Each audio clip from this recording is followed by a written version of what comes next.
Hello and welcome to the Administrative and Civil Law Department podcast, Hold My Reg.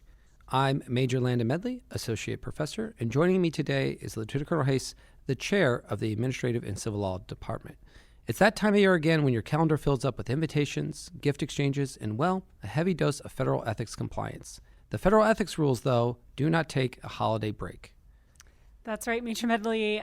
They certainly do not. In fact, they ramp up during the holiday season. Today, we're highlighting some of the federal ethics rules, primarily those found in the Code of Federal Regulations, or 5 CFR 2635. So we'll discuss what ethics rules crop up during the holiday season. These rules, of course, aren't new, and they're not unique to the holidays, but it is when we see ethics officials wrestle with them the most. And we're going to focus on three areas that cause the most headaches or potential areas of confusion for both military members and federal employees. We will look at gift exchanges, office parties, both internal and external. Let's kick things off with the topic that seems simplest but has some of the most precise constraints: gifts between federal employees or gifts between individuals. Now, the first area that we're going to cover is these types of gifts. The default rule for federal employees is that a subordinate cannot give or contribute to a gift to a superior. The regulation creates a highly nuanced hierarchy of gift giving based entirely on the power dynamic of this relationship. We don't allow gifts from subordinates to superiors, generally because we don't want to have a subordinate to feel coerced into giving a superior a gift, to curry favor or get a good evaluation. And conversely, we don't want superiors to misuse their position to enrich themselves by making subordinates give them gifts. And remember that when we're talking about a gift is anything of monetary value. That could include a tangible object, but also could include something like a free meal or a reception. However, and of course, when we're talking gifts, there's a lot of howevers, a lot of exceptions. During the holiday season, we often see a gift exception related to the $10 limit on an occasional basis. Can you talk about that, Major Medley? Yes, ma'am. The $10 gift limit is what most employees remember year to year, but have difficulty correctly implementing it when it comes to the holiday season. Now, remember, the general rule is that you may not accept a gift from a subordinate if you are a superior. However, on an occasional basis, including traditional gift-giving occasions like the holidays, superiors or supervisors may accept individual, non-cash gifts valued at $10 or less from a subordinate. And so we're talking very specifically here, $10. So very specific math. But the pitfall, I think, that catches a lot of folks at the holidays is the group gift. Exactly. Now, the guidance explicitly states that group gifts are not permitted for traditional gift-giving occasions, even if the individual contribution would be less than $10. So, if 10 employees want to give $2 each to buy the boss a $20 item, that's absolutely prohibited because the regulation views that as a one whole group gift exceeding the $10 maximum. The gift must be non-cash, valued at $10 or less, and given by you alone. However, more exceptions here. Two exceptions specifically that I think are worth pointing out here, where the $10 limit disappears. Yes, there's one exception, that is the hospitality gift. So when a supervisor or superior invites a subordinate to a social event at the supervisor's residence or the superior's residence, the subordinate may give a traditional hospitality or hostess gift, like flowers or a bottle of wine. Now, the value of this item may exceed $10, but you should still apply good judgment to avoid any appearance of trying to curry favor. So if your boss is hosting everyone for the holidays, or a senior leader is having an open house, you can bring a hospitality gift in line with the rules. The second exception is much more simpler. Supervisors may accept food and refreshments that are shared amongst the office or share into the expense of an office party. Major Medley, this is such a common one. I think we see this so often where senior leaders are hosting holiday parties at their homes. And the question is always from the subordinates, especially if it is the most senior leader on the installation, what can I bring? What should I bring? So thank you for talking about that, because I know how common that is during this time of year. So moving to the reverse dynamic, when a supervisor gives a gift to a subordinate, the dynamics of coercion disappear, and thus the legal constraints change. That's correct, ma'am. Now, there's no legal limit under the rules for the value of a gift a superior may give to a subordinate. However, The superior must take into account good taste and avoid any appearance of favoritism towards a particular subordinate. And finally, there's no gift limit in the rules related to gifts between peers. So, if I want to give a gift to another peer, somebody of the same rank that we work to, no limit there. So to wrap up, if you're doing a holiday gift exchange, let's say a white elephant or a Secret Santa, keep the limit to $10 if you have folks of mixed rank potentially receiving and giving gifts. Now let's bring gifts from outside sources into the picture, particularly contractors, which means we should probably talk here about prohibited sources. That's right, ma'am. And the gift giver is a critical distinction. Outside sources, which are prohibited sources, are different than the gift rules and the exceptions we just talked about for gifts between employees. Now, a reminder, a prohibited source is anyone who seeks official action from the agency, does business or seeks to do business with the agency, has interests that may be substantially affected by the employee's performance of duties. They have their own restriction and exception rules different. So, for our contractor employees, they are typically considered prohibited sources because their employers are currently doing business with the government. I love that I get to play good cop here and talk about another exception. So one of the common gift exceptions in this scenario that would allow gifts from outside sources to federal employees, particularly at the holiday period, is, and most folks have probably heard this, the 20-50 rule or the $20 or $50 rule. The general limit for unsolicited tangible gifts from prohibited sources is $20 or less per occasion. But you have to maintain a running tally because the total amount of gifts accepted from that specific source, meaning the contractor employee and their employee combined, cannot exceed $50 for the entire calendar year. Accepting a gift that causes you to exceed that $50 annual cap is a violation. So crucially, federal personnel are prohibited from soliciting gifts from contractor employees under any circumstances. That's right, ma'am. You cannot ask a contractor to give you a gift. That's a solicitation. And even if they do give you a gift, it can never be more than $20 per occasion and $50 per year. So a quick example. If you got a $20 gift in June and another $20 gift in October, when you get to the holiday season, there's only $10 left that contractor can give you as a gift. Great. Now we understand if the gift is from an outside source, but what if the gift is from a genuine personal friend who just happens to work for a contractor? That may qualify under the personal friendship or personal relationship exception. Federal personnel may accept gifts based on a bona fide personal relationship, which is generally limited to family or close personal friendships arising outside of the workplace. Now, a key compliance tripwire here is whether the gift is paid for and reimbursed by the contractor's employer. If the company pays for it, then the exception almost certainly doesn't apply because the source is the company, not the friend, and the gift is really being given by the company, not on the personal relationship. And finally, if a federal employee wants to give a gift to a contractor colleague, again, I said colleague, not friend here, Major Medley, what happens next? Well, they should really check with the contractor. Most contractors have their own code of ethics that are very similar to the federal rules that may preclude their personnel from accepting gifts from government employees. So while we want to be as inclusive as possible, it's best to ask first.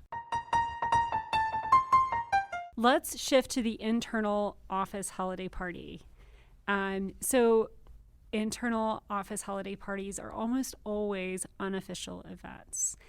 And as a result, let's talk about the ethics that would apply in that situation. Yes, ma'am. Unofficial events still raise ethical issues on funding, use of government resources, or the voluntary nature of these events. And these ethical issues are all going to be present for your internal holiday office party. So let's discuss what resources are almost always off limits for these unofficial holiday parties. For example, if you are throwing an unofficial party, unofficial holiday reception, you can't use official money. So no O&M funds. Appropriated funds, money designated by Congress for specific official government functions, can't be used to pay for these parties. And it's not just the party itself. No, you can't use appropriated funds to purchase and send holiday greeting cards. It might seem like a really small detail, but it speaks to the strict separation between official government business and, personal or morale-based celebrations. So if we can't use appropriated funds for our internal office party, then we will have to informally fundraise for the event. Now, you can conduct fundraising within your organization and under the Joint Ethics Regulation as a buy our own, for our own type of fundraising event. Correct. But how the money is raised still has ethical limitations. The fundamental principle here is voluntariness and avoiding coercion. The most stringent constraint is the supervisor solicitation ban. Supervisors or senior officials must not solicit for contributions. So that's a really big one. Supervisors shouldn't solicit for funds, nor food, nor items to support the event. A supervisor asking for contributions, even for a morale event, is inherently coercive because of the power dynamic at play. Further, any service member or employee who is fundraising must be in an off-duty status. Now, this fundraising may be permitted, but it's internal. That means you cannot leave your organization, and you can't solicit or ask outside sources for donations or contributions to the internal holiday party. This includes our contractor employees who may sit side by us, but are viewed as outside sources when it comes to internal fundraising. Now, if your holiday party is more informal, say a potluck style of celebration, the contractor can still come and bring an in-kind contribution, like a dish that's proportionate in value to what everybody else is bringing. That's not the concern we're looking at here. We were concerned about asking those outside sources for a monetary donation. Now that we know the funding limits, what other ethical concerns does the internal office party raise? Yeah, here's where I want to circle back to the use of resources. So similar to the restriction on the use of appropriated funds, you can't use official resources for the unofficial holiday party. Simple things like using the office printer for invitations or sending the RSVP through the internal government email may be okay if it is a de minimis use. Sending a limited, not mass solicitation email to your immediate office colleagues is likely fine. Using the government printer, however, for hundreds of complex, high-color cards or using significant amounts of specialized government supplies to decorate, likely not okay. The other use of resources concern that we see a lot of is regarding transportation, specifically non-tactical vehicles. These are unofficial events, again, and you really shouldn't use a government vehicle to go to or from a social event. So if you have questions about this, seek out your ethics officials and ask. There may be exceptions to that rule, but typically you're not going to be able to use your non-tactical vehicles to support an unofficial event like a holiday party. And one final wrinkle about our guests who are coming to this party, let's talk about our contractors who can attend, especially if it cuts into their duty day. Since the event is unofficial, contractors may not charge the government for employee time to attend. So if the party is held during duty hours, the contractor has to choose. They either allow their employees to attend and classify that time as non-billable, or they direct them to continue working. You should consult with your contracting officer before inviting contractor employees to a function during the duty hours to ensure that the contractor is aware of the non-billable nature of that time. Now the party is set, our guest list is finalized, and they start to arrive, but the ethical risks don't stop there. Another classic holiday bundle we see is raffles. Raffles. Gambling. I think most ethics officials have dealt with this before. It's very common, especially for our family readiness groups. Federal regulations strictly prohibit gambling on federal property. That includes raffles and drawings where individuals purchase a chance to win something. However, this is distinguished from door prizes, which are permitted because everyone attending is automatically entered to win, even if there was a charge to attend the event. So if you're planning a raffle, know there are special rules to consider to determine whether it meets the definition of gambling. The best practice is to make the event open to everyone attending and to not charge for tickets. Definitely seek out your ethics official to get advice on any events where there's any sort of raffle, door prize, anything that might be akin to gambling. One other thing to note is even if the event is off the federal installation, check the state laws because many states have very specific laws and licensing for anything akin to gambling. Now the last segment is probably the most difficult. Parties outside of the office hosted by non-federal entities. which often means a contractor or prohibited source is hosting the event. There is no special holiday party exception to the ethics rules for free attendance at these events, and the standard ethics rules that govern gifts of free attendance will still apply. The general rule is that federal personnel may not accept gifts from prohibited sources, which could include free attendance at one of these parties, and that includes from our contractors. And a popular exception that many attempt to use is the widely attended gathering, or the WAG. And I say attempt because it is pretty nuanced. Landon, can you tell us a little more about WAGs and when can we use a WAG exception? Absolutely, ma'am. Now, as most people have heard of WAGs before, it is a very sought-after exception, but a highly structured exception.